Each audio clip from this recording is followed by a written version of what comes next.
Hari ini kita nak belajar lebih dekat macam mana sebenarnya cockatiel. Cuba lihat. Ini namanya Robin. Seekor jantan.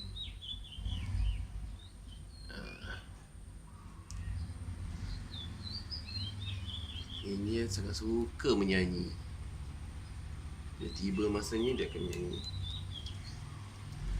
Tapi ramai juga yang tanya macam mana nak buat cockatiel ni menyanyi. Tak apa, nanti saya akan ajar nanti bagaimana untuk mengajar dia supaya dia menyanyi. Caranya amat mudah dan senang. Cuma memerlukan ketekunan dan kesabaran anda. Waktu pagi-pagi inilah aktiviti dia. Tahu anda apa aktiviti ini?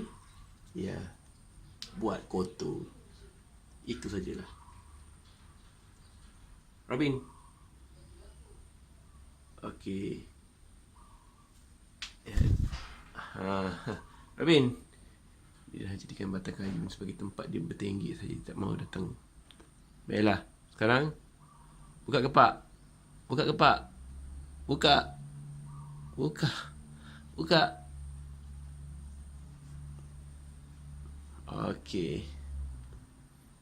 Ini adalah senaman alaf baru, di mana kita menyuruh dia membuka kepaknya dengan menggoncangnya atas ke bawah, atas ke bawah. Tapi bila lama-kelamaan dia telah biasa, jadi dia tak perlukannya. Dia hanya main saja gitu. Baiklah, sekarang kembali ke sana.